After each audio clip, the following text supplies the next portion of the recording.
वेल्टिफाय बचत गट ॲपमध्ये तुमचं स्वागत आहे. हे ॲप बचत गटाचे व्यवहार हाताळण्यासाठी वापरले जाते. तर आपण या ॲपची माहिती घेऊया. ॲप ओपन झाल्यानंतर तुम्हाला लॉग इन करा व नोंदणी करा अशी 2 बटन दिसतील. जर तुम्ही आधीपासून हे ॲप वापरत असाल तर लॉग इन करा या बटनवर क्लिक करा.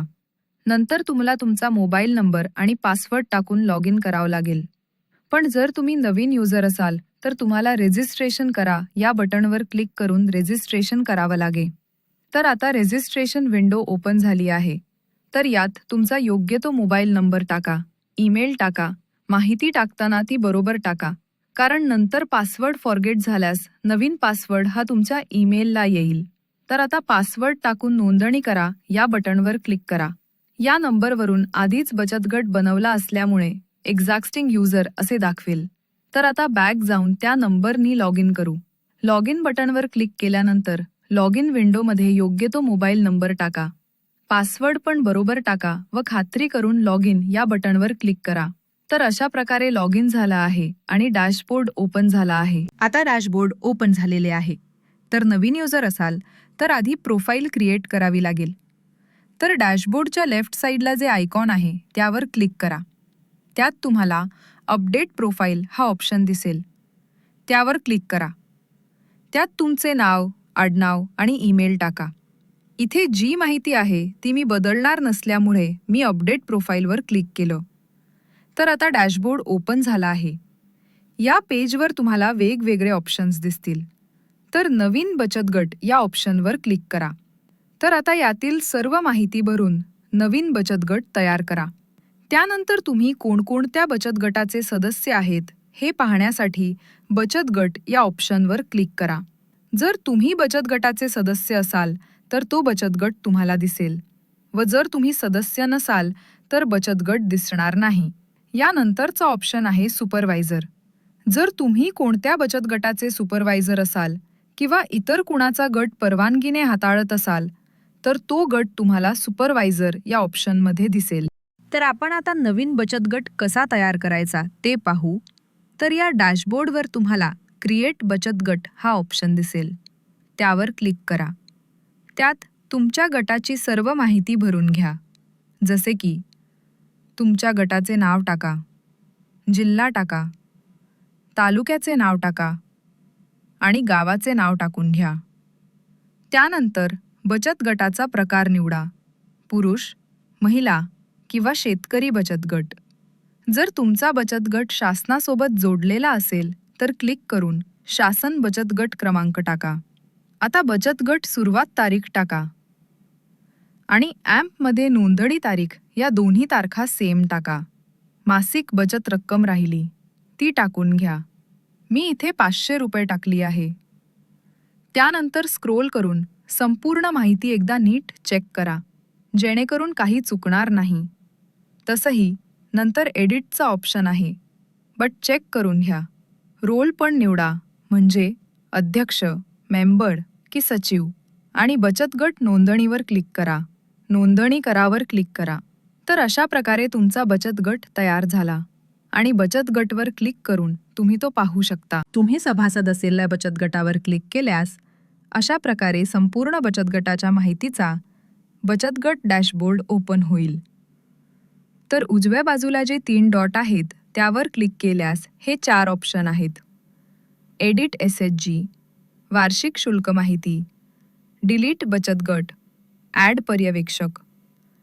एडिट SHG वर क्लिक केल्यास तुम्ही तुमच्या बचत गटाची संपूर्ण माहिती एडिट करू शकता. वार्षिक शुल्क माहितीवर क्लिक केल्यास तुम्हाला तुमच्या वार्षिक शुल्काबद्दल माहिती मिळेल. जर काही कारणामुळे तुमचा बचत गट डिलीट करायचा असेल तर तुम्ही तो डिलीट करू शकता. ॲड पर्यवेक्षकवर क्लिक केल्यास तुम्हाला तुमच्या बचत गटाचा पर्यवेक्षक म्हणजेच सुपरवायझर ॲड करता येईल. एकूण रक्कम जवळ असलेल्या इन्फॉर्मेशन आयकॉनवर क्लिक केल्यानंतर तुम्हाला दिसून येईल की यात कोणकोणत्या घटकांची आकडेमोड केली जाते. त्यानंतर दिलेलं कर्ज बघण्यासाठीचं ऑप्शन आहे व नंतर निव्वळ रक्कम, ज्यात एकूण रक्कम वजा दिलेले कर्ज अशी आकडेमोड असेल. डॅशबोर्ड ओपन झाल्यानंतर तुम्हाला सभासद हा ऑप्शन दिसेल, ज्यात तुम्ही सभासद नोंदी, ॲड सभासद, डिलीट करणे बघू शकता. एकंदरीत सभासदांबद्दल सर्व माहिती बघू शकता. येथे तुम्हाला सभासदांची लिस्ट दिसेल आणि सभासद नोंदणीवर क्लिक केल्यास तुम्ही या पेजवर येऊन सभासद ॲड करू शकता.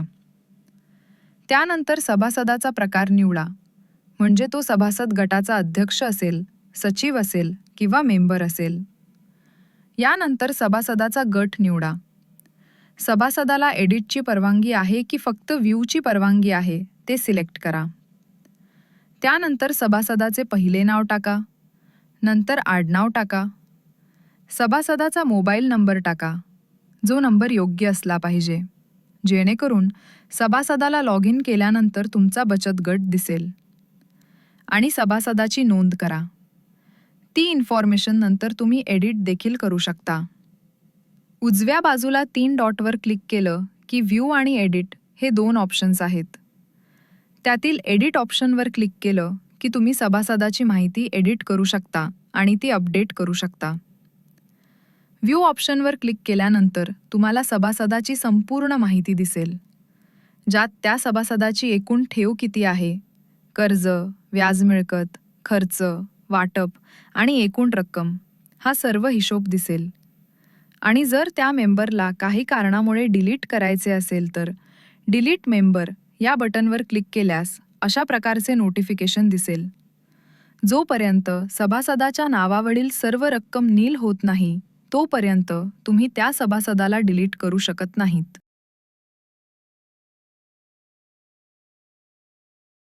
सभासद ॲड करून झाल्यानंतर पुढचा ऑप्शन आहे ठेव ॲड करणे. तर त्यासाठी ठेव या ऑप्शनवर क्लिक करा.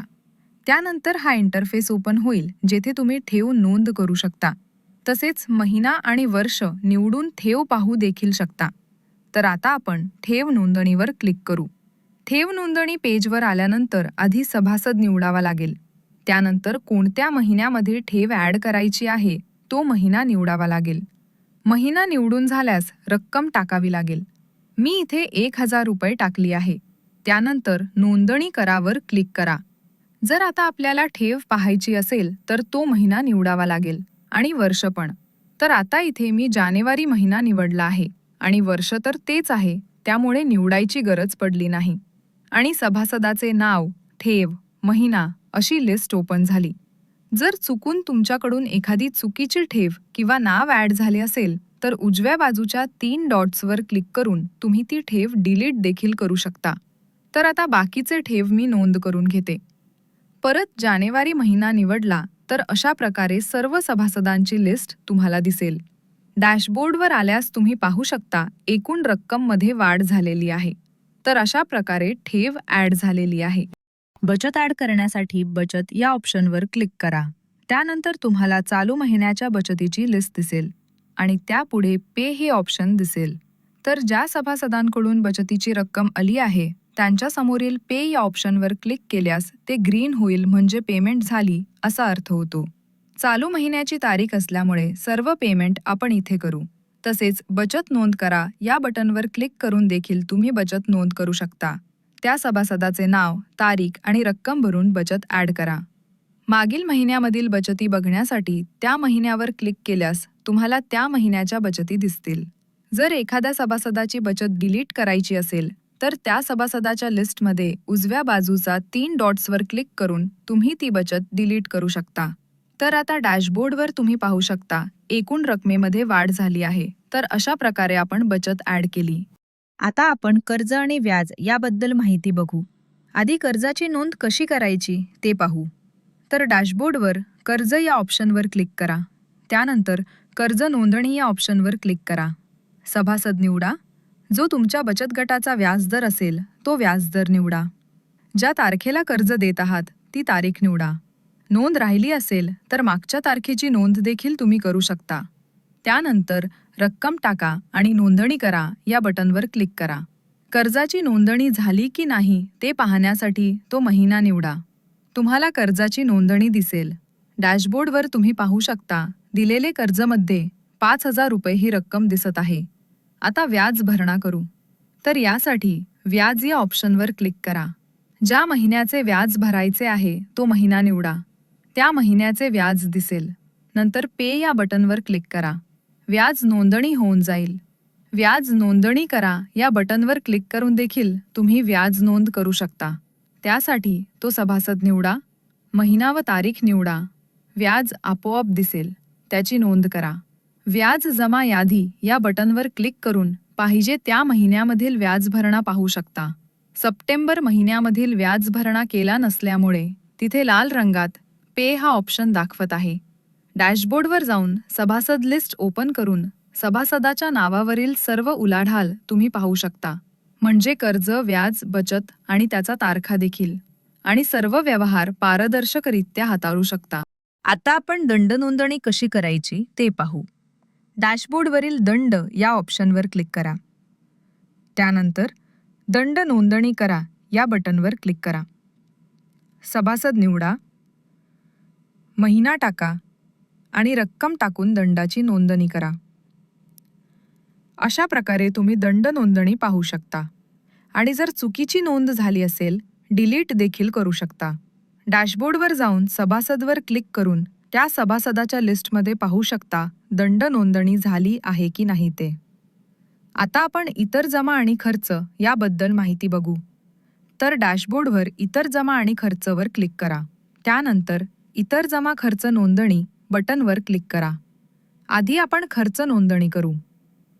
महिना निवडा, खर्चाचे वर्णन लिहा, रक्कम टाका आणि नोंद करा. आता इतर मिळकतची नोंदणी करू. महिना निवडा, वर्णन लिहा, रक्कम टाका आणि नोंदणी करा. दोन्ही नोंदी पाहण्यासाठी इतर मिळकत आणि इतर खर्चवर क्लिक करा. आता सभासद लिस्टमध्ये जाऊन प्रत्येक सभासदाच्या नावावर क्लिक करून पाहू शकता की इतर खर्चमध्ये किती रक्कम दाखवत आहे ते. तर आता आपण कर्ज परताव्याबद्दल माहिती घेऊ. त्याआधी डॅशबोर्डवर तुम्ही पाहू शकता दिलेले कर्जमध्ये 5,000 रुपये रक्कम दाखवत आहे. तर सभासद लिस्टमध्ये जाऊन कर्ज कोण घेतले आहे त्याबद्दल माहिती घेऊ. तर तुम्ही पाहू शकता रेखा यांनी कर्ज घेतले आहे. उजव्या बाजूला तुम्ही संपूर्ण माहिती पाहू शकता. तसेच तारखे, समोर व्याज भरणा, बचत या सगळ्या गोष्टींबद्दल माहिती पाहू शकता. आता डॅशबोर्डवर जाऊन कर्ज परतावावर क्लिक करा. ज्या महिन्यामध्ये कर्ज दिले आहे त्या महिन्यावर क्लिक करा. तिथे रेखा यांच्या नावाची एंट्री दिसत नाही कारण त्यांचा कर्जाच्या परताव्याची नोंद केली नाही. नंतर कर्ज परतावा नोंदणीवर क्लिक करा. सभासद निवडा, महिना निवडा, रक्कम टाका आणि नोंदणी करा. डॅशबोर्डवर जाऊन पाहू शकता सभासदच्या नावावर क्लिक करून कर्ज परताव्याची नोंद झाली आहे की नाही ते. आता डॅशबोर्डवर जाऊन दिलेल्या कर्जमध्ये तुम्हाला रक्कम 0 दिसत असेल म्हणजे कर्ज परतावा झालेला आहे. कर्ज परतावा आणखी एका पद्धतीने चेक करू शकतो. डॅशबोर्डवर जाऊन कर्जवर क्लिक करा, महिना निवडा, सभासदासमोरील शिल्लक रक्कम 0 दाखवत आहे. आता नावावर क्लिक करून पाहू. इथे तुम्ही पाहू शकता घेतलेल्या कर्जाबद्दल, परतावा रक्कम आणि राहिलेले कर्ज याबद्दल सर्व माहिती दिलेली आहे. तसेच कर्जाचं परताव्याची रक्कम आणि कोणत्या तारखेला केली आहे त्याची पण नोंद दिसत आहे. आता आपण व्याज वाटपबद्दल माहिती बघू. त्याआधी एकूण रक्कम बघा, 28,550 रुपये आहे. व्याज वाटपवर क्लिक करा. व्याज वाटप नोंदणीवर क्लिक करा. सभासद निवडा, रक्कम टाका. प्रत्येकी 100 रुपयेचे व्याज वाटप करणार आहोत म्हणून 100 रुपये रक्कम टाका आणि नोंदणी करा. आता बाकी सदस्यांच्या पण व्याज वाटपाच्या नोंदी करून घेऊ. सर्व नोंदी झालेल्या आहेत. आता डॅशबोर्डवर जाऊ. डॅशबोर्डवर एकूण रकमेमध्ये तुम्ही पाहू शकता 500 रुपये रक्कम कमी झाली आहे. आता आपण अहवाल डाउनलोड कसा करायचा ते पाहू. तर डॅशबोर्डवर अहवाल डाउनलोड या बटनवर क्लिक करा. तुम्हाला ज्या महिन्याचा अहवाल डाउनलोड करायचा आहे तो महिना आणि वर्ष निवडून अहवाल डाउनलोड करू शकता. पण शक्यतो प्रत्येक महिन्याचा अहवाल डाउनलोड करून तुमच्या जवळ सेव्ह करून ठेवा. तर आधी मंथली अहवाल डाउनलोड करू. सर्व परमिशन देऊन सेव्ह करा. डाउनलोड झालेला अहवाल फाईल्समध्ये जाऊन चेक करा. हा फक्त एका महिन्याचा अहवाल आहे. बाकीचे दोन्ही अहवाल म्हणजेच गटाचा पूर्ण अहवाल आणि पूर्ण समरी या दोन्ही फाईल डाउनलोड करू. आणि त्या फाईल्समध्ये जाऊन चेक करू डाउनलोड झाल्या आहेत की नाही ते. अशा प्रकारे तुम्ही पाहू शकता. गटाचा संपूर्ण समरी आणि अहवाल पण. डॅशबोर्डवरील पासबुक या बटनवर क्लिक करा. त्यानंतर पासबुक अपलोड करा या बटनवर क्लिक करा. पासबुक कोणत्या महिन्याचे आहे किंवा जी पण पासबुकबद्दल माहिती असेल ती माहिती भरा. त्यानंतर महिना निवडा आणि पासबुकचा फोटो काढा. फोटो क्लिअर काढा, ॲडजस्ट करा, जेणेकरून नंतर तुम्हाला डाउनलोड पण करता येईल. आणि आता डाउनलोड करा या बटनवर क्लिक करा. आता तुम्ही अपलोड केलेले पासबुक पाहू शकता आणि ते डाउनलोड देखील करू शकता आणि डिलीट पण करू शकता. आता बचत गट नियम ॲड करू. डॅशबोर्डवर जाऊन बचत गट नियमवर क्लिक करा. नियम नोंदणीवर क्लिक करा. नियम बॉक्समध्ये फिल करा. महिना निवडा आणि नोंदणी करा.